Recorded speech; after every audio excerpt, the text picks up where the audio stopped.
안녕하세요. 반갑습니다. 자, 2페이지 열어놓으시고요. 처음부터 딱 시작하겠습니다. 자, 이제 최신 판례 강의 이제 과정인데요. 최신 판례는 헌법의 꽃이죠. 물론 꽃이 또 있습니다. 진도별 모의고사도 꽃이고, 마무리도 꽃이고, 다 꽃인데, 특히 이제 최신 판례 개념은 이제 다른 과목보다 우리 헌법 과목이 엄청 이제 중요하죠, 그죠? 최신 판례는 사령으로 출제될 수 있는 경우는 좀 드물지 않을까 생각하는 게, 우리 변호사 시험 이제 초기에는 보면은 한 올해 나온 거 이게 바로 내년 시험에 100점짜리로 크게 예전에 지문날인제도 이런 것들이 이제 딱 나오자마자 다음에 시험에 바로 내버리거든요. 몇 개월 후에. 자, 그런 이제 문제가 좀, 이 최신 판례 이렇게 익숙하지도 않은데, 이걸 어떻게 사례로 꾸미라고 하는 것들이 너무한 거 아니냐. 그때 이제 제한되는 기본권이 엄청나게 중요했거든요. 제한되는 기본권이 긍정되는 거, 부정되는 게 가지고 한 10개 정도 논의를 해봐야 되는데, 그게 이제 그 2015년도에 나온 판례는 이제 일부만 다뤘고, 그 전에 2008년도나 예전에 있었던 지문날인 사건, 그 합헌 결정에서 또 다른 기본권들도 막 터치를 했기 때문에 이런 것들을 다 종합해서 이제 건드려 봐야 되는 이런 문제인데, 너무 심각하다. 이래가지고 좀 비판도 있고 그랬어요. 그래서 그 이후로는 최신 판례를 이제 바로 이제 그 직후 연도에 바로 출제하고 이런 것들은 좀 자제되고 있는 것 같습니다. 그래서, 5회차인가 그때 이제 우리 변시험 이후로는, 그런 이제 사례가, 후 사례들이 이제 별로 없어요. 그렇기 때문에 최신 판례는 이제 사례형 관련해서는 이제 좀 불이타 대비를 위한 것이고, 이제 선택형이죠, 그죠? 선택형은 무조건 출제된다라고 생각해야 되는 거니까. 그래서 최신 판례는 이제 객관식 대비를 위해서 필요한 정도로 잡되, 사례과 관련해서 대비하는 것들은 주로 제한되는 기본권과 심사 기준 이런 것들이 뭔가, 선택형 관련해서는 주로 이제 결론 위주 정리 이런 것들을 이제 나누어서 잘 하시면 되겠습니다. 자, 일단 우리 책은 오른쪽 3페이지 한번 보시면, 오른쪽에 그 마지막 보면 기출지문하고 예상지문 이런 게 들어있죠, 그죠? 네, 그래서 기출지문들, 올해 시험까지 해서 제가 이제 출제된 것들, 대부분 다 반영을 했고요. 모든 시험에 있는 것들. 경찰 시험까지 막 들어가 있어요. 자, 그리고 이제 예상 지문은 아직 출제는 안 됐지만 출제 가능성이 있어 보인다. 이런 것들. 혹은 이제 기출 지문이 아직은 없는 부분. 이런 데는 이제 제가 이제 모의 지문을 이렇게 이제 만들어 놨으니까, 나중에 이제 요걸로 정리한다라고 생각하시면 되겠습니다. 근데 예상 지문은 제가 OX 이런 걸 막 나눠가지고 묻다 보면 여러분들이 막 헷갈릴 수 있어요. 그래서 전부 O입니다. 동그라미. 전부 이제 정지문으로 이제 다 해결해 놨으니까 쭉 그냥 읽어내시면서, 주로 이제 객대비 위주로 하시면 이제 결론 체크 정도만 하시고, 심사 기준이나 이런 것들도 좀 중요하다 싶으면 제가 이제 예상 지문을 만들어 놨지만, 그런 것들을 보다 이제 결론 위주로 먼저 체크를 하셔야 돼요. 그리고 쉬는 시간을 제가 이제 기본적으로 15분 정도 이렇게 넉넉하게 드릴 텐데, 볼일을 빨리 보시고, 처리를 하시고, 남는 시간이 있으면은, 바로 직전 시간에 우리가 봤던 진도 있죠. 네, 거기서 이제 자세한 내용들까지 보지 말고 판례 결론 정도를 빨리 복귀하는 정도, 이렇게 이제 한 5분 정도를 활용하시면은 여러분들이 굳이 복습 안 하고도 요번에 이제 최신 판례 강의를 이제 수강하는데 무리가 없지 않을까 생각합니다. 복습은 민사법이나 다른 과목으로 이제 복습을 하는데 이제 투여하셔도 되는데, 우리 이제 판례 강의가 이제 이틀 동안 3회를 진행하기 때문에 오늘은 이제 영강이죠. 복습하실 기회가 거의 없을 것 같고요. 내일은 이제 주말인데 또 마음이 들떠서 어떻게 될지 모르겠지만은 내일 조금 시간을 확보하시고, 주말이 주어지고 이제 행정법으로 넘어가니까요. 그래서 이제 헌법이 주말에 낀 게 좀 다행인 것 같습니다. 좀 쉬어가는 텀이 있어서. 자, 이제 강의를 한번 진행해 볼게요. 자, 2페이지. 자, 헌법총론 대한민국의 구성 요소를 다루는데, 주로 이제 국적규율 이런 것들이, 국적법은 요즘 우리 변시 이제 태도가 보면은 그 조문사항들 주로 출제하지 않습니다. 그래서 이제 사법시험에서는 이제 예전에 간이귀화 요건이나 이런 것들 막 출제하고 막 이랬었는데, 요즘 이제 우리 변호사 시험에서는 그런 세세한 이제 법조문 같은 것들은 좀 탈피하고 주로 관련 판례들을 물으니까 요 판례 대비만 하시면 국적법도 거의 커버링이 가능하다라고 생각해 봅니다. 자, 1번. 자, 국적법 그 큰 제목 밑에 작은 제목이 있죠. 소제목. 이 소제목이 판례 전체 의미를 이제 보여주는 경우들이 대다수니까, 요게 이제 그 밑에 보면 판시사항이라는 부분이 있거든요. 자, 내려가 보시면 바로 이제 그 소제목 밑에 사건개요가 보이고, 사건개요 밑에 이제 참조조문이 있고, 바로 밑에 이제 판시사항이라는 파트가 있죠. 이 판시사항이, 우리 머리말이도 써져 있지만, 여러분이 이제 기록형으로 친다면 기재례에 해당하는 부분입니다. 그래서, 요런 이제 양식과 문구로서 대해서 여러분들이 뭐 어떤 조항이 뭐 통으로 다 문제되는 게 아니라 어떤 조항 중에 어떤 부분 뭐 이렇게 이제 특정하는 주로 이제 법조문을 법령헌법소원을 제기한다든가 이럴 때는 그 조문을 그냥 통으로 몇 조 전체 다 이렇게 주장하는 게 아니라 몇 조 중에 이걸 뭐 이러이러한 것을 포함하지 않은 부분 뭐 이런 식으로 조성하는 부분 이제 기재례에 해당하니까 그걸 이제 법령헌법소원일 때 그럴 때 이제 한번 쭉 법령헌법소원의 판사항일 때는 한번 살짝 읽어두시는 것도 좀 도움이 될 것 같습니다. 그래서 이제 살려놨고요. 자, 근데 이제 소제목 위주로 이제 다 커버가 되면 소제목 읽고 바로 이제 본문 검토로 들어가겠습니다. 자, 이제 1번 소제목 가보세요. 외국에 영주할 목적 없이 체류한 직계존속으로부터 태어난 자의 국적이탈 제한 사건입니다. 자, 줄거보죠. 외국에 영주할 목적 없이 체크합니다. 자, 외국에 영구적으로 체류할 목적도 없이 해외에서 애를 낳았다. 이런 것들을 뭐라고 하죠? 보통 원정출산이라고 하죠. 원정출산. 자, 이런 것들은 병역 의무가 있는 대한민국에 병역을 면탈하려고 하는 취지나 의도 같은 것들이 추정될 수 있습니다. 자, 써볼게요. 자, 기회주의 방지.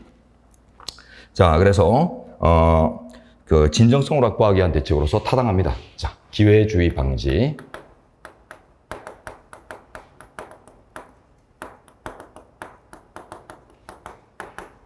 이런 이제 목적이고요. 자, 그래서 이제 진정성 확보를 위한 대책으로서 자, 타당한 조치라서 합헌이란 결론만 딱 아셔도 되겠는데요. 자, 이제 결정 조지 내려가 보시면은 자, 쟁점의 정리 로마자 1번 나오죠. 자, 요 쟁점의 정리. 제가 이거 압축안이라고 고생 엄청나게 한 겁니다. 전문 페이지가 한 10대 페이지 되는 것들 제가 막 다 압축해가지고 이렇게 이제 살려놓은 것들이니까 좀 잘 보죠. 자, 쟁점의 정리에서는 일단 그 제한되는 기본권들이 중요합니다. 자, 우리가 사례 대비를 위해서, 뭐 객관식도 중요하지만 특히 사례 대비까지 하자면은 중요한 게 이제 제한되는 기본권과 심사 기준, 이런 것들이에요. 자, 이제 줄 보십시오. 위와 같이 출생한 사람의 국적 이탈의 자유를 제한한다. 자, 국적 이탈 자유 체크하십시오. 자, 요거는 일반적으로 우리가 거주인의 자유의 한동으로서 헌재가 인정하고 있는 국적 선택권을 얘기하죠. 그래서 거주인의 자유에는 국적을 이탈하거나 국적을 변경하는 자유도 포함된다. 다만 국적 이탈의 자유는 등 거주인의 자유는 국민의 권리죠. 우리 현재 판례라면. 그래서 외국인은 주체가 될 수 없다. 이런 것까지 좀 연상을 해두시고. 자, 근데 그 다음 볼까요? 다만 거주인의 자유를 규정한 헌법 제14조는 국적이탈의 자유의 근거조항이고 심판조항은 출입국 등 거주 이전 그 자체에 어떤 제한을 가한다고 보기는 어려운 바 출입국에 관련하여 거주인의 자유가 침해된다는 청구인의 주장은 판단하지 않겠다.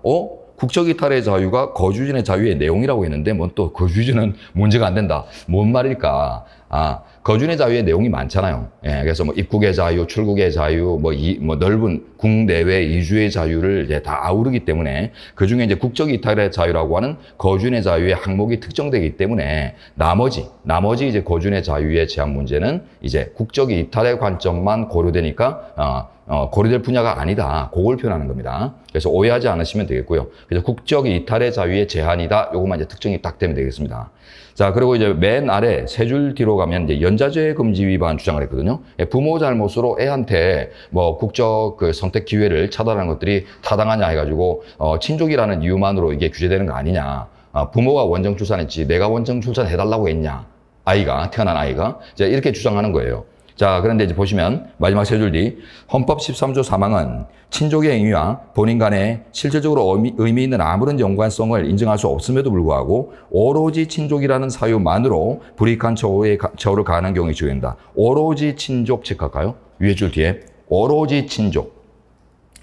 자, 그래서 오로지 혈연이다. 이런 이유만으로서 처벌을 한다면, 뭐 처벌하거나 규제를 하면 이게 연좌죄에 걸린단 말이에요. 근데 이게 오로지 친족 관계다라는 이유로 규제하는 게 아니라, 기회주의적인 어떤 이탈을 방지해서 우리 병역제도를 관찰하겠다라고 하는 이제 공의로부터 출발했기 때문에 이거는 이제 친족 관계를 기초로 하는 규율이 아니다. 원정 출산에 대한 규제다. 이 말입니다. 그죠? 써놓으세요. 원정 출산에 포함된 어떤 이제, 불법성이나 이런 것들을 이제 규제하는 거죠.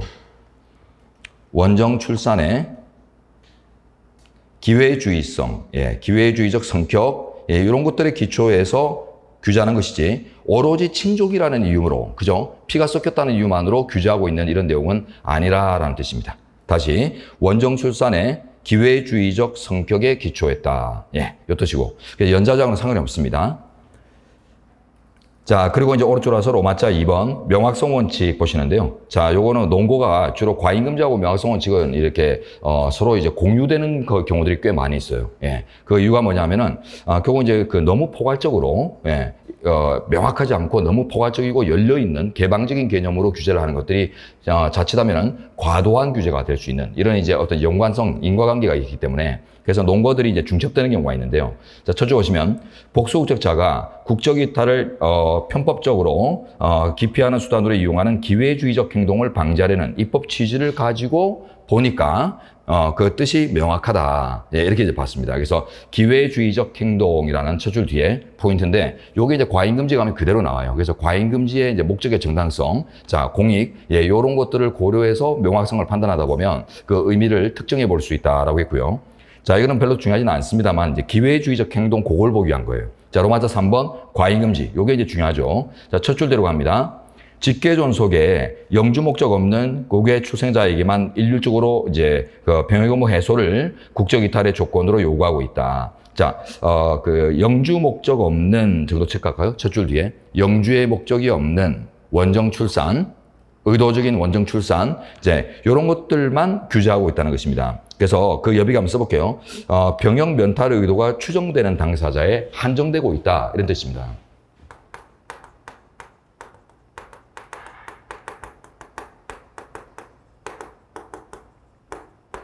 자, 추정 가능한 행위 또는 행위 당사자에게 국한한 규제다, 이런 뜻이거든요. 자, 그래서 그 의도가, 불순한 의도가 추정되는, 예, 불순한 의도가 추정되는 행위나 그 행위의 당사자만을 대상으로 삼고 있는 바, 그렇게 이제 최소 침해성이나 뭐 추산의 적합성이나 이런 판단의 기초로서 별 문제가 안 된다는 겁니다.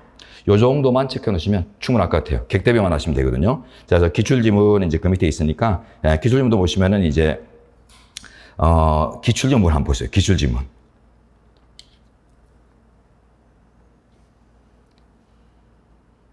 직계존속이 외국에서 영주할 목적 없이 체류한 상태에서 출생한 자는 병역 의무를 해소한 후에, 즉 우리 군대를 갔다 온 후에만 국적을 이탈할 수 있도록 하는 구국적법 조항은 출입국 등 거주인의 자유에 제한을 가하고 있으므로 출입국에 관련해 그 출생자의 거주인의 자유가 침해되는 여부가 문제된다. 자, 위에 줄 뒤에 거주 이전 그 자체에 제한을 가하고 정도 체크하시고, 그 줄 뒤에 거주인의 자유가 침해되는지가 문제된다. 자, 이거 뭐예요? 아까 왼쪽에서 봤던 문제 안 된다고 했죠, 그죠? 국적 이탈의 자유가 문제되는 걸로 특정이 됐습니다. 거주인의 다양한 내용 중에 국적 이탈의 자유가 제한되는 걸로 특정이 됐고, 그 외에 국적 이탈 외에 어떤 뭐 체류 거주지를 설정하고 이런 이제 일반적인 문제의 제한은 없다고 했어요. 예. 함부로 이제 병역 면탈을 이제 못하고 이제 조건부로만 외국 국적 선택을 조건부로만 할 수 있도록 하는 이제 규제를 두어서 국적 이탈을 이제 쉽게 자유롭게 행사하지 못하는 걸 이제 내용으로 삼고 있지, 뭐 대한민국의 체류지, 외국의 체류지를 마음대로 정하고 말고 이런 것들까지 제한하고 있지 않기 때문에 그 외 거주인의 자유의 제한, 일반적인 거주인의 자유는 제한이 문제되지 않는다고 했죠, 왼쪽 페이지에서. 그죠? 네, 그 부분이 오지모드로 나왔어요. 자, 그래서 요거 대비 잘 하십시오. 별거 아닌 것 같지만 쑥 지나가면은, 예, 이런 것들을 이제 놓치게 되니까 기출지문을 꼭 보셔야 됩니다. 자, 다음 2번 판례로 가죠, 이제. 또 같은 맥락이라서 아주 가볍게 보시면 됩니다. 자, 소제목에 외국에 주소 없는 자 체크하세요. 자, 외국에 주소를 두지 않은 자의 국적 이탈 제한도 똑같은 입법 취지입니다. 예, 기회주의자 방지 취지거든요. 땡땡 처리해주세요. 땡땡, 땡땡 이렇게 해놓으시면 되겠네요. 1번하고 똑같은 입법 목적입니다.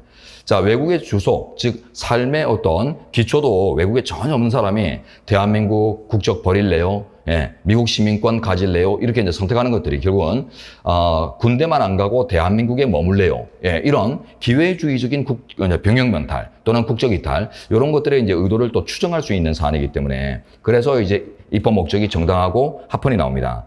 자, 이제 결정조지 내려가시면 나번 단락에 줄된 데 보십시오. 복수국적자의 기회주의적 국적 이탈 방지를 위한 것으로 또 나왔죠, 그죠? 기회주의적, 예, 요만 보면 되겠네요. 그리고 이제 기출지문이 있으니까, 예, 요거는 간단합니다. 예, 간단해서 확인만 하시고.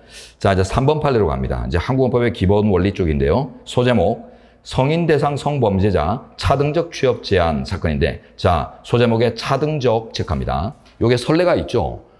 취업제한 제도는 보완 처분이죠. 여러분 이제 취업제한 근처에다가 이제 보완 처분이다라는 걸 좀 써보시고, 그 뭐 학대 범죄나 성범죄 이런 보면 어린이집에 뭐 취업 못하게 하고, 뭐 교육 관련 기관에 취업 못하게 하고 이런 것들이 아주 다양해요. 자, 근데 자 뭐 성범죄, 그 다음에 학대 범죄, 자 이런 것들에 대한 이제 취업제한인데 이게 예전에 일률적인 시절이 있었거든요. 일률적 10년 취업제한. 네, 요게 이제 위헌 떨어진 바 있어요. 요게 포인트인데. 자, 근데 지금 이제 제목을 보니까 차등화 시켰죠. 그죠? 개정된 법이. 그래서 요거는 이제 합헌 나옵니다. 자, 일률적 10년. 10년이란 기간이 짧은 기간이 아니죠. 그죠? 예. 뭐, 제 나이 무렵에 10년이면 죽을 수도 있어요. 예. 그러니까 죽기 전까지 취업 못하는 이런 10년 동안 뭘 먹고 살아. 예. 하던 일이 있는데. 자, 그러니까 이 취업제한은 자, 일단 이제 보완 처분으로서 사회 방위 처분인데요. 근데 문제는 형사처벌이든 보완처분이든 항상 우리 형사법에서 기본적으로 고려되는 법칙이 있죠. 개별화 요청, 개별화 사성 아닙니까? 그래서 범죄의 죄질이나 재범의 위험성 이런 것들이 다 다양하다 보니까 이게 합당하게 이렇게 실질적으로 고려되지 않고 너무 이제 포괄적이면 위헌이 될 수 있거든요. 근데 이 성범죄나 학대 범죄가 보면은 그 범죄 유형이 엄청 재범의 위험성이나 이런 것들이 다양해요. 그죠? 예, 그래서 범죄의 유형이 다양하다라는 말이 재범의 위험성도 그만큼 다양하다는 뜻인데, 그럼 이 다양성이 나오면 항상 이제 고려하는 세트가 뭐예요? 개별화 요청 또는 개별화 사상이죠. 자, 근데 이제 10년을 일률적으로 부여했다. 1년 정도 이런 짧은 기간도 아니고 10년이라는 장기를 배경으로 해서 일률적으로 부여한 것들은 흉악범 유형한테는 걸맞을지 몰라요. 그러나 이제 아주 잡범들 기초해서 본다면 과도한 이제 규제다. 이런 평가를 받을 수 있거든요. 자, 그래서 이제 위헌이 나왔는데 그러고 나서 이제 개정이 잘 됐습니다. 자, 판상 의제안 들어볼까요? 이 지문에서 뭐 보통 다 보여줄 수도 있는데 안 보여줄 수도 있어요. 자, 판상의 가번 보십시오. 헌재가 성인 대상 성범죄자에 대해서, 자, 성범죄 같은 경우는 몰카범 같은 아주 찌질이 잡범들도 있죠, 그죠? 죄질이 약하고 재범 위험성이 떨어지는. 예. 그렇지만은 흉악 강간범죄, 연쇄 강간범 이런 것들도 있기 때문에 분명히 차별화돼야 돼요. 자, 그런데 모든 성범죄자에 대해서 10년 동안 일률적으로 의료기관에 취업 제한 등을 하는 규정에 대해서 위헌 결정을 한 뒤에, 자, 위에 일률적 체크하세요. 위에 줄 중간에 일률적 위헌 나온 거 보여주고 있죠. 그 뒤에 자, 이제 개정이 되었습니다. 개정법 시행일 전까지 성인 대상 성범죄로 형을 선고받아 확정된 사람에 대해 형의 종류 또는 형량에 따라 기간에 차등을 두어 의료기관 취업을 제한하는 세법 조항이, 자, 일단 소입법인가 따져봐야 되고요. 그 다음에 이제 과도한가 따져봐야 되는데, 자, 이제 그 위에 판사항에 이제 가번의 셋째 줄 뒤에 차등을 두어 여기도 이제 체크해서 대조를 하십시오. 이제 확연하게 이제 개선이 잘 됐고요, 기본적으로. 그러면 이제 쟁점에다가 결론을 이제 뜯어 맞춰서 여러분들이 추론을 할 수 있도록 준비하시면 돼요. 자, 이제 결정 요지로 가시면은 두 번째 단락입니다. 자, 그 가번의 그 위쪽 단락은 소위법의 유형, 이런 거 뭐 진정, 부진정, 이런 거 이제 보여주는 부분이고, 자, 이제 두 번째 단락. 이 사건 부칙 조항은 개정법 시행일부터, 자, 시행일부터 체크해볼까요? 새 법에 시행된 날부터 의료기관을 운영하거나 의료기관에 취업 등을 하는 행위를 금지할 뿐이지, 개정법 시행 전에 이루어진 운영행위 등에 대해서 소급적으로 불이익을 가하고 있지 아니하므로 헌법상 원칙적으로 금지되고 있는 진정소위법에 해당하지 않는다. 진정 아니한다 체크합니다. 진정소위법하고 분쟁소법이 어떻게 갈립니까? 간단하죠. 과거에 이미 취득한 이익까지 건들면 진정소위법이죠. 그런데 이제 그런 효과를 안 가지면 부진정이에요. 예, 그냥 장래적으로 기대하는 이익 이런 것들을 건드는 정도면은 부진정이고. 그러니까 이게 이미 벌어들인 수익을 뱉어내라, 환수하겠다, 뭐 이런 내용을 갖고 있지는 않잖아요. 그 때문에 기존에 이미 확립된 이익을 제약하는 내용은 갖지 않고, 그 첫 줄에 체크한 게 뭡니까? 시행일부터잖아요, 그죠? 시행일부터 이렇게 하겠다 이런 식이고, 과거에 이제 구법에 적용을 받던 사람들의 어떤 평가를 바꾸거나 이런 판결을 바꾸거나 이런 내용들이 아니에요. 그렇기 때문에는 진정소위법이 아니어서 원칙적으로 금지되지 않는, 자, 원칙적으로 허용되는 부진정소위법일 수는 있어도 진정소위법은 이제 아닌 겁니다. 자, 그러면 이제 요거는 이제 아직 지금 이제 범죄는 과거에 저질렀지만은 아직 이제 재판을 받지 않은 이 사람들한테 적용될 수 있는 측면에서 부진정소급법으로 이제 보는 게 맞겠죠, 그죠? 자, 칠판 보시면은 자, 어떤 국법에 의해서 형성된 이제 신뢰가 있는데요. 이게 신뢰가 형성되고 있는데 여기에 어떤 새로운 법이 만들어져 가지고 자, 이 신뢰 자체를 과거를 지향해서 제약을 하면은 자, 그러면 이제 어떻게 돼요? 이게 진정소급법이죠.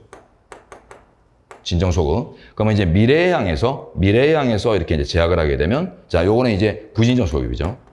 개인의 신뢰를 이제 제약하면. 자, 근데 개인의 신뢰와 상관없이 순전히 미래만 규율하는 경우가 있어요. 이런 것들은 그냥 장래입법이에요.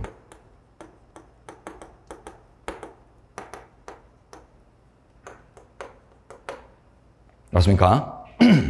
그래서 이제 부인연소급입법 같은 경우는 원래 이제 의도는 뭐냐면 부인연소급은 미래지향적인 장래입법입니다. 그러니까 과거를 지향하고 있지 않잖아요. 미래를 지향하는 건데 다만 거기에 결부된 신뢰들이 있는데 그걸 보호를 안 해주는 거예요. 그러니까 과거에 어떤 뭐 사업을 개시한 사람들까지 포함해서 모두 앞으로 하면 안 된다. 뭐 이런 식으로 있죠. 앞으로 하면 안 된다라는 미래지향적인 규율인데 과거에 이미 그 국법에 의해서 인정되는 사업이나 이런 것들을 고려를 안 해주다 보니까 구 신뢰를 이제 좀 제약하는 이런 효과들을 이제 부수로 가지는 바람에 이게 소급이냐 장래입법이냐 이게 문제되지만 원래 의도가 장래입법이잖아요. 원래 의도가 장래지향적인 입법이기 때문에 그래서 본질적으로 헌법이 금지하는 소급입법이 아니라고 합니다. 그래서 이거는 허용되는데 다만 이 과정에서 옛날부터 이렇게 믿어왔던 신뢰가 이제 앞으로는 차단될 수 있으니까 이제 그걸 이제 형평을 고려해서 이제 그 법익 교량을 하죠, 그죠? 예. 근데 장래입법은 뭐냐면은 앞으로 이런 사업은 하면 안 되는데 과거 국법에 의해서 이제 뭐 인허가를 받은 사람들은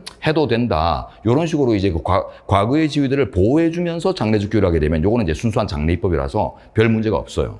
예. 그래서 이제 과거에 이제 형성된 신뢰를 포함해서 이렇게 장래적으로 규율한 것과 아예 과거 지향적으로 규율하는 것 이런 것들을 이제 구분해 보시면 되는데 이 사례는 이런 내용들을 전혀 안 갖고 있거든요. 예. 근데 지금 문제는 과거에 범죄를 저질렀어요. 예, 저질렀는데 지금 이제 차등적으로 이제 전환이 됐다. 이 말은 결국 뭐 어떤 이제 신뢰가 하나 문제가 되긴 해요. 어떤 신뢰일까요? 일률적으로 취업 제한하는 조항이 이제 위헌 나왔잖아요, 그죠? 그러니까 어떤 사람들은 조금 이제 덜 떨어진 사람들은 그럼 앞으로는 이제 취업 제한 안 받겠네. 이런 사람들도 나온단 말이에요. 그러니까 이제 이런 신뢰를 장래적인 장래 지향성을 가지는 지금 입법이지만은 이런 신뢰를 가진 사람들의 이제 신뢰를 차단하는 어쨌든 차등화되었지만 또 취업을 제한받잖아요, 그죠? 그래서 이런 것들을 이제 다뤄봐야 되는 거예요. 그러니까 여러분처럼 이제 법을 알고 법에 대한 이제 권리에 대한 인식이나 이런 것들이 이제 좀 있는 사람들은 자 과거에 이제 일률적인 취업 제한이 위헌 나왔다 하더라도 여러분들이 그러면 차등화돼서라도 새로 만들어지겠는 걸 이렇게 생각해 볼 수 있는 사람도 있겠지만은 야 취업 제한 자체가 위헌이란다. 이제는 취업 제한 안 받는단다. 이런 사람들도 있거든요. 법적 문외한들. 그러다 보니까 그 사람들은 난 취업 제한을 안 받을 줄 알았는데 왜 차등화 시켜가지고 취업 제한을 또 도입했느냐. 이래가지고 이제 신뢰를 침해한다는 문제가 이제 나올 수 있기 때문에 그래서 이제 이게 부진정 소급에 이제 관계가 될 수는 있습니다. 그래서 이제 나번에 가면 신뢰보호 원칙을 따지는데요. 자, 신뢰보호 원칙, 뭐 일반론입니다. 공익과 사익의 비교 역량, 경과 규정이 중요한 고려 요소 뭐 이런 거 우리가 다룬 거죠. 자, 이제 다음 페이지로 가서 두 번째 단락 봅니다. 자, 성인 대상 성범죄자에게 일률적으로 10년 동안 의료기관 취업 제한을 하도록 한 조항에 대한 헌재의 선례는 자 이제 체크합니다. 위헌 결정에 따르더라도 체크해 놓으세요. 선례의 위헌 결정에 따르더라도 자, 그다음 재범의 위험성 및 필요성에 상응하는 취업 제한 기간을 정하여 부과하는 의료기관 취업 제한이 가능함은 예상할 수 있었다. 자, 취업 제한이 가능함은 예상 체크합니다. 그리고 예상에다 체크 포인트 넣어주시고. 자, 우리 대한민국의 법치국가의 국민이면은 기본적으로 이런 걸 다시 차등화된 상태로 이제 개정될 수 있다는 걸 없어지는 게 아니라 개선될 수 있다는 걸 예상해야 된다는 거죠. 됐습니까? 보안처분제도 이런 것들은 아주 보편화되어 있는 것들이기 때문에 이 보안처분제도 자체를 위헌으로 본 판례가 아니거든요. 예. 선례가 위헌으로 본 이유가 뭐였습니까? 선례가 이제 위헌으로 본 게 이 취업 제한 제도 자체가 위헌이라고 한 게 아니었어요. 아니고 일률적인 게 위헌이라고 했거든요. 자, 여백에 써봅니다. 그래서 두 줄 옆에다가 취업 제한 자체 위헌이 아니라 취업 제한 자체 위헌 X 아니라 일률적인 것이 위헌이에요. 일률적 10년 위헌. 그것만 위헌입니다. 이게 선례의 판시 취지란 말이에요. 그러니까 제대로 된 사람이면 취업제한 제도 자체가 위헌은 아니기 때문에 일률적인 게 위헌이기 때문에 이게 차등화되어서 개선될 것이다. 이런 것들을 충분히 예상할 수 있어야 된다. 자, 그러면 이제 예상 체크했죠. 그죠? 우리가 실내보호할 때 우리 판례 법칙이 있습니다. 어떤 사정 변경 가능성, 즉 법질서가 변동된 가능성을 충분히 예측할 수 있는 예측성이 열려 있으면 실내보호 정도가 약화돼요. 그리고 단순히 반사적으로 기회를 활용하는 것에 불과하면 또 실내보호가 약화되죠. 반대의 경우는 또 있죠. 국가에 의해서 적극적으로 유도된 실내 행사의 경우에는 반대로 실내보호가 강화된다. 이런 식으로 세 가지 포인트가 있는데 그 중에 하나입니다. 자, 그래서 세 줄에 보시면은 또다시 취업 제한이 이제 개선되어서 유지될 것을 충분히 예상할 수 있었다. 그러니까 실내보호가 약화되는 거죠. 그게 써놓으세요. 예상 근처에다가 실내보호 약화.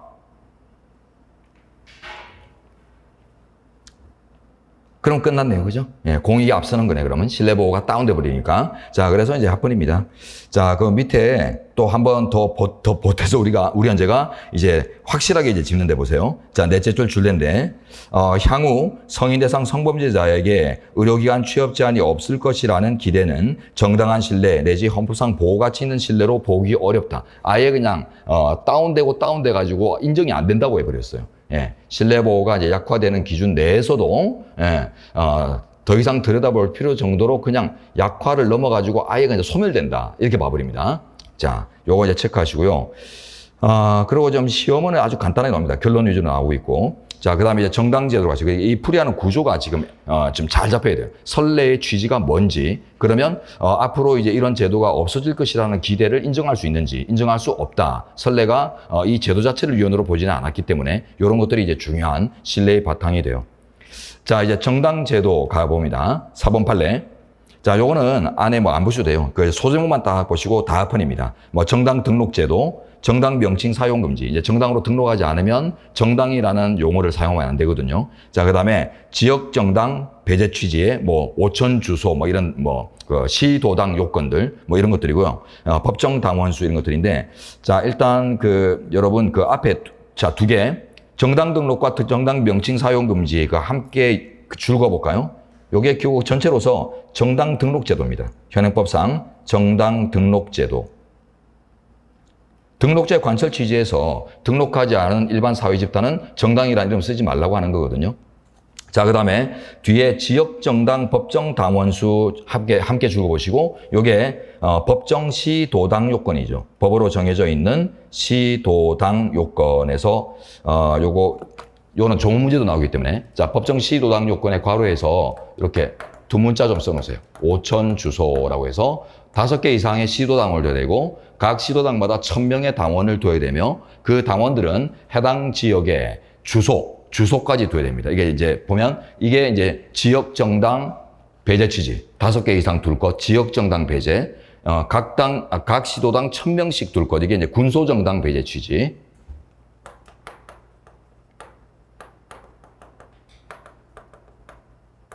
요게 이제 군소정당 배제 취지.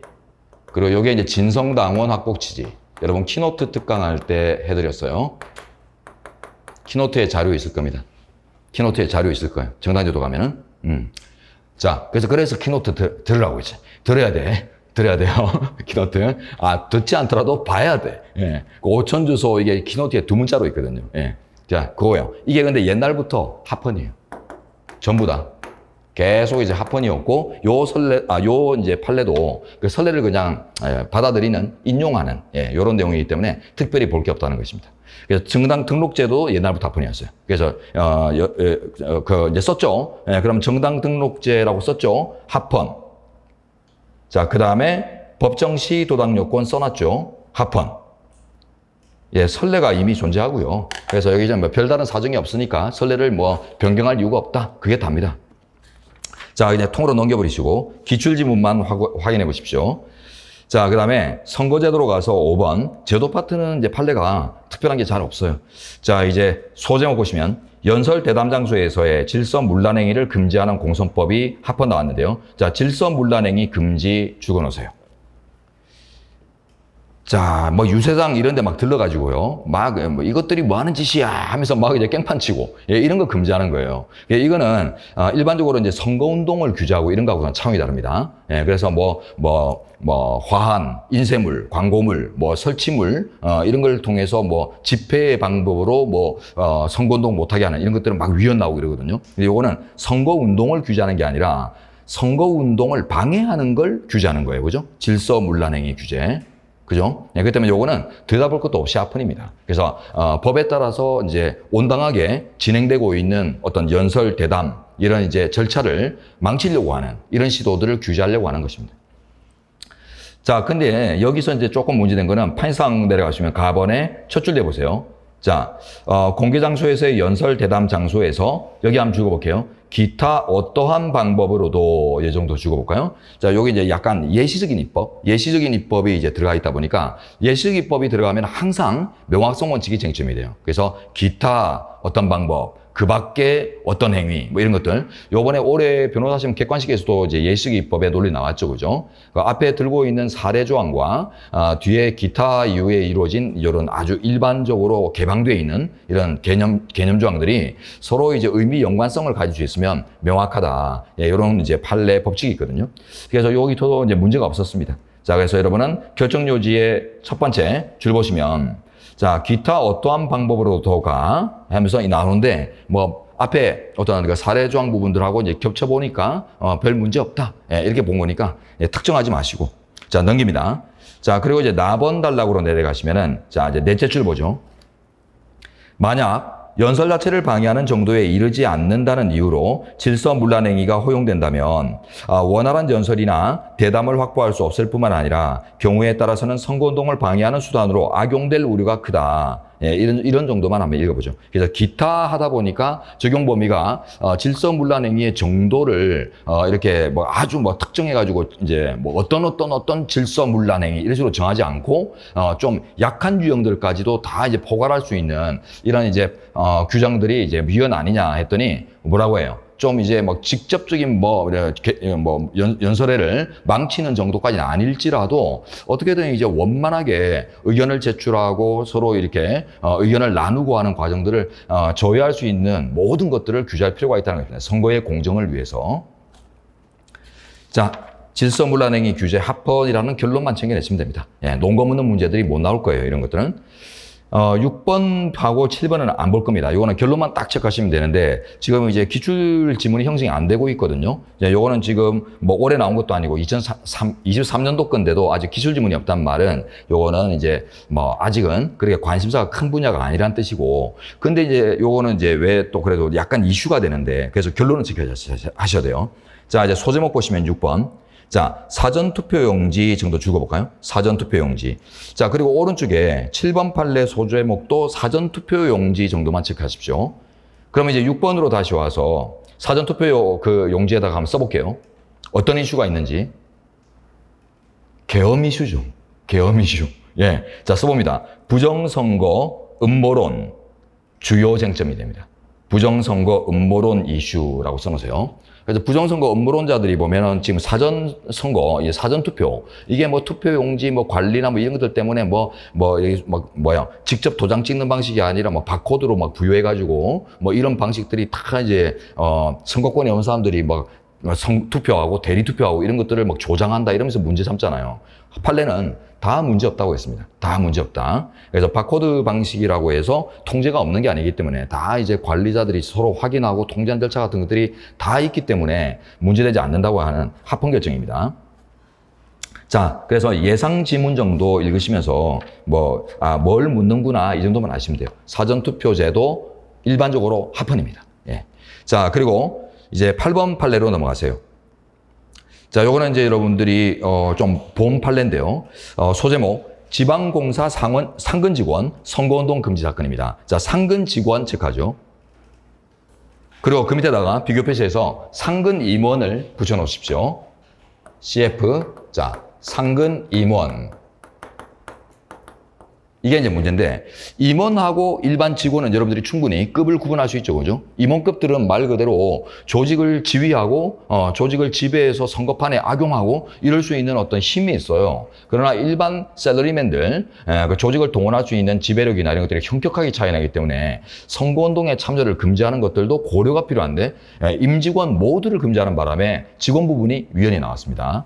자, 그런데 요거는 그 밑에 각 주가 보시면 결정에 의해 첫 번째 단락 있죠. 여기 체크하고 한번 읽어봐 주세요. 요 관련된 판례들이 엄청나게 많아요. 많은데 지금 여기 실려있는 판례가 이 모든 기존의 판례들의 논리를 총합하는 아주 포괄적인 이제 어떤 직업군을 다룬 내용이기 때문에 요게 이제 리딩 케이스가 된다. 이런 것들을 보여주고 있는데요. 자, 이제 넘겨서 한 장 넘겨서 결정여지로 들어가겠습니다. 가번 단락 보십시오. 요거는 이제 일반론인데 지금 한번 볼게요.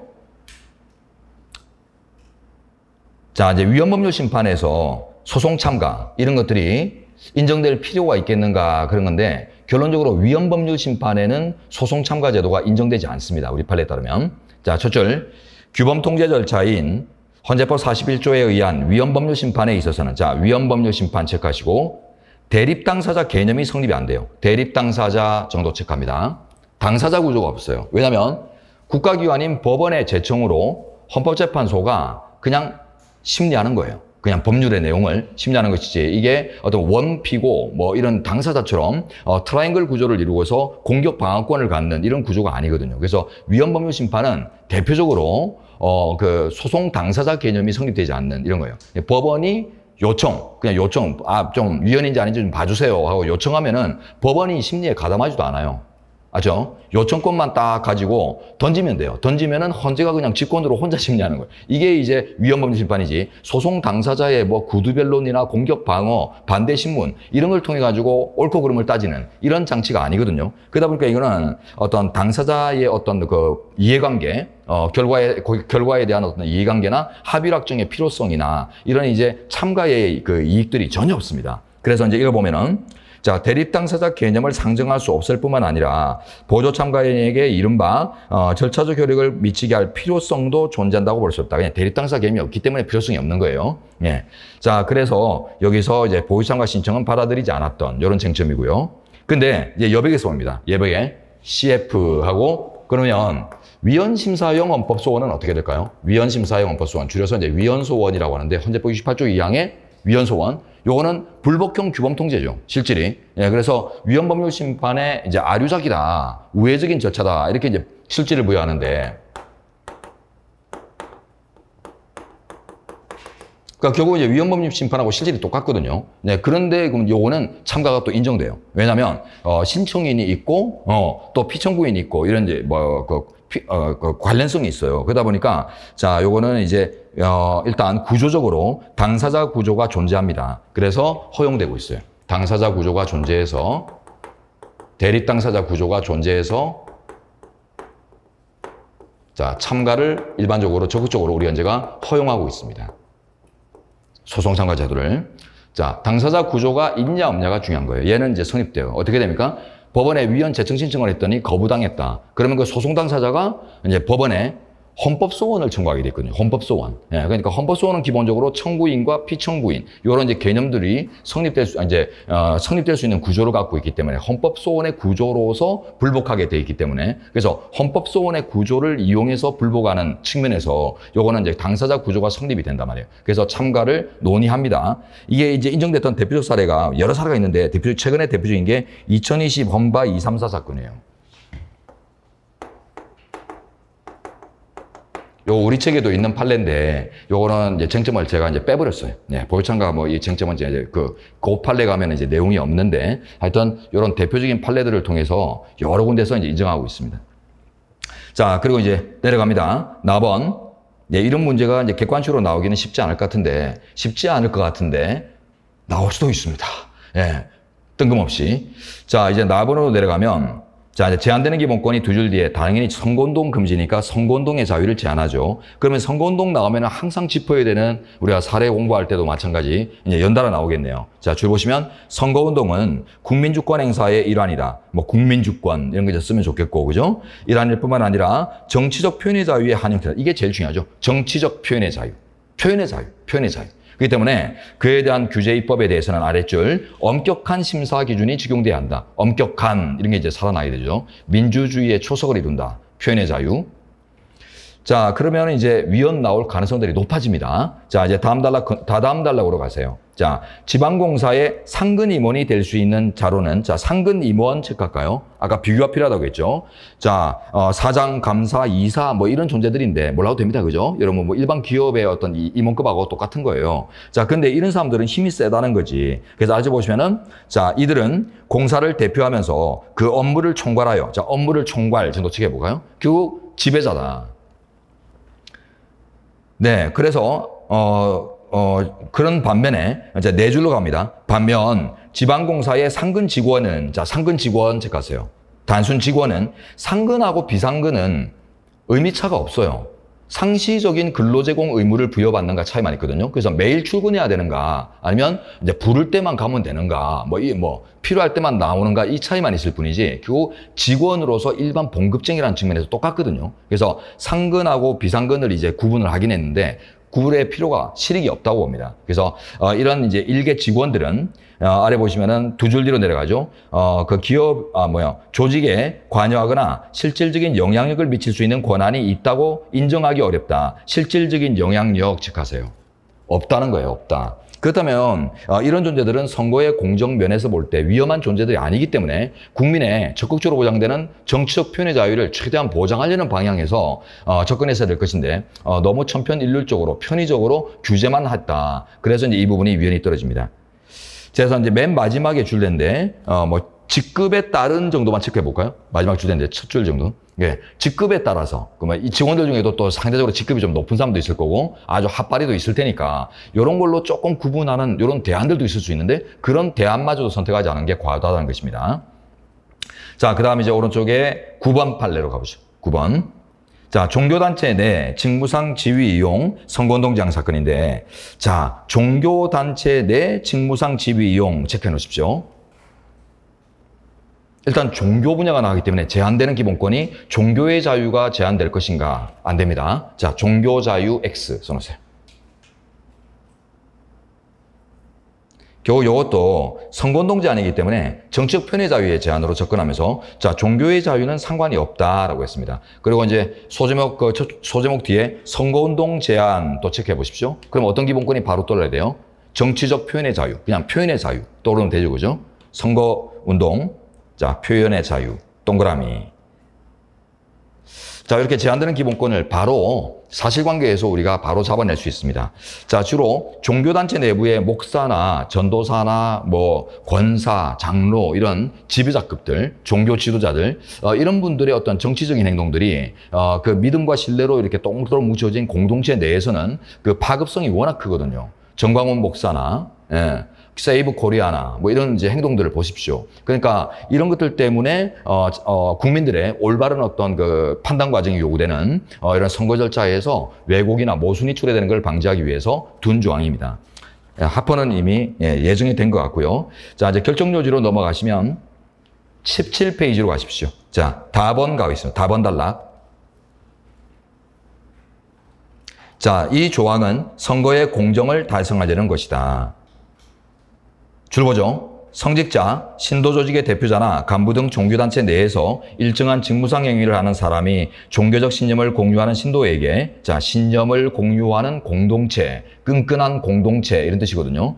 자, 그들에게 자신의 지도력, 영향력 등을 기초로 지도력, 영향력 체크하세요. 예, 지도자의 지배력을 얘기합니다. 예, 이를 기초로 공직선거에서 특정인이나 특정 정당에 대한 맹목적인 지지 또는 반대를 끌어내려 하는 경우 그 대상이 되는 구성원은 그 영향력에 이끌려 왜곡된 정치 의사를 형성할 수 있다. 왜곡된 정치적 의사. 자, 왜곡된 정도만 보이면 충분하겠네요. 그죠? 자, 그래서 이런 것들은 충분히 국가가 말려줘야 될 필요가 있는 것들이다. 네, 기출지문 보세요.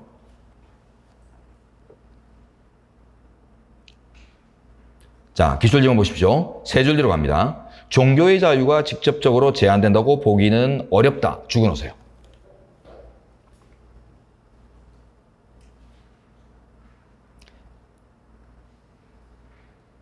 네, 요거는 제가 이제 이 판례가 조금 지나간 판례라 이제 단축화시키면서 기출지문을 반영하면서 그냥 본문을 대체해버렸어요. 그래서 기출지문으로 공부하셔야 됩니다. 자, 이제 읽어볼게요. 기출지문.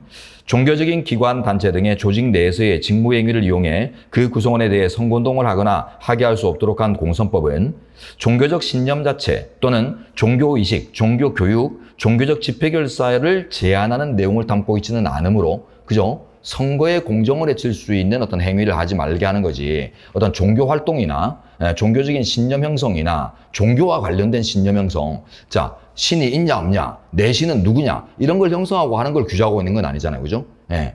하나님을 믿지 마라, 부처를 믿어라, 이런 건 아니잖아요. 그렇기 때문에 이거는 종교의 자유의 제한과는 전혀 상관없고 다만 선거운동 규제, 정치적 표현의 규제에 불과하다라는 게 판례입니다. 자, 다음. 됐습니다. 너무 지나갔네. 자, 이제 좀 쉬었다가, 아니네요. 죄송합니다. 시계를 제가 잘못 봤네요. 예. 5분만 더 하고 쉬겠습니다. 자, 10번. 공직선거법상 허위사실공표죄 및 후보자 비방죄. 아주 유명한 판례죠, 그죠? 후보자 비방죄, 허위사실공표죄 따로 줄으시고, 허위사실공표죄는 합헌입니다. 후보자 비방죄만 위헌 나왔습니다. 그리고 이 위헌 결정은 판례 변경 사안입니다. 예전에는 후보자 비방죄 합헌으로 봤다가 요 판례에서 위헌으로 변경돼요. 그래서 아주 이제 시사성이 높고, 하나 더 이슈가 설정돼 있죠.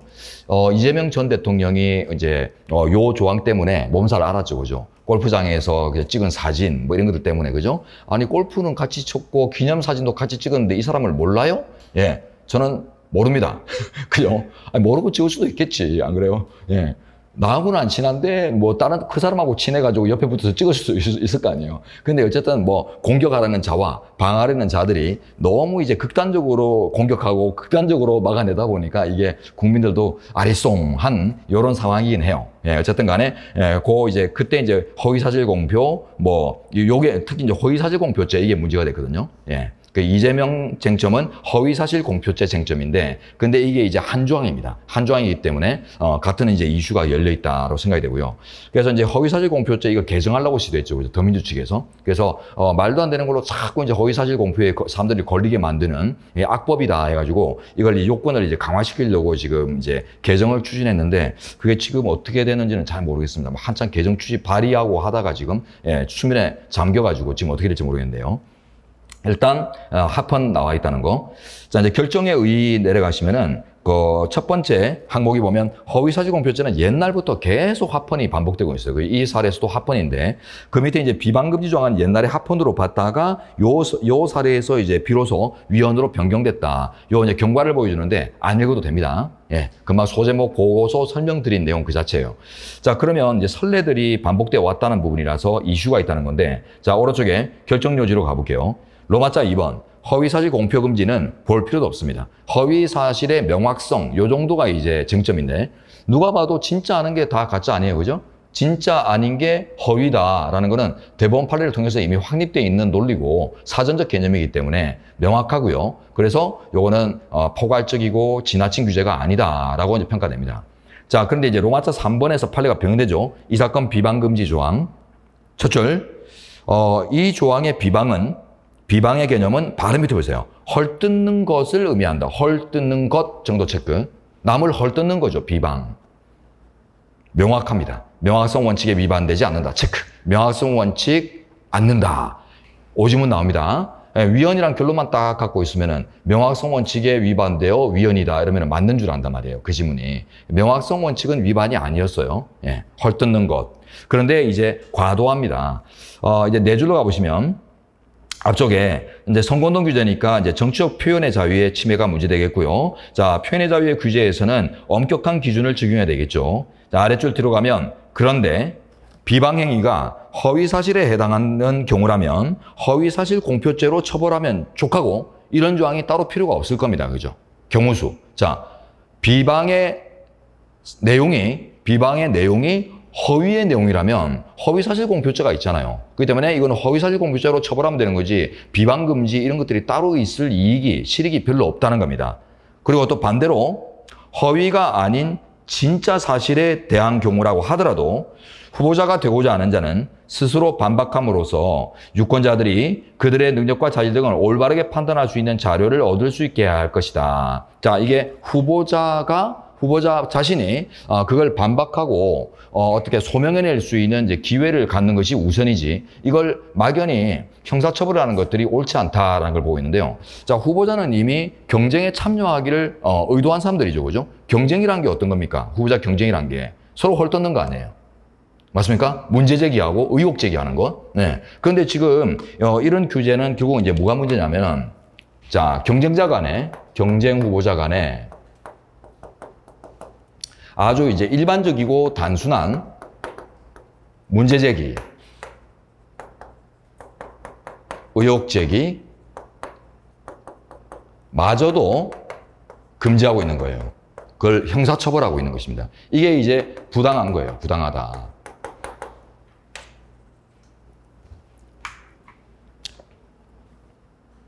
그 골프장에 사진을 같이 찍은 사진이 있으시더라고요. 후보님께서는. 그거 한번 설명해 주시죠. 이런 얘기도 아니 제가 몇 번을 얘기했는데 또 헐뜯는 거예요? 형사처벌 당하겠어요? 이런 식으로 된다는 거는 결국 경쟁자끼리 좋은 소리 덕담만 하고 끝내라. 이밖에 더 돼요? 헐뜯지 말고 덕담만 해라. 그게 무슨 경쟁이야. 그 경쟁은 지네끼리 하고 끝나는 게 아니라 국민이 그걸 바라보고 선택하는 기회잖아요. 그래서 유권자들이 올바른, 나를 대표할 올바른 대표를 뽑기 위해서 선택을 하는 과정이기 때문에 그걸 들여다보고 그래서 유권자들에게 올바른 정보를 전달하려고 노력하는 이런 모습들이 이제 후보자들의 모습이지 조금 헐뜯었다고 해서 덕담을 하셔야지 왜 헐뜯어요? 형사처벌? 이런 것들은 좀 아니다라는 거예요. 그래서 여러 가지 측면에서 이제 유연히 할 수밖에 없습니다. 자, 요 정도로 이제 끝내시고요. 자, 그리고 이제 공무원 제도 이제 넘어가는데, 자, 여기서는 이제 결이 달라있으니까 좀 쉬도록 하겠습니다. 15분 휴식 아주.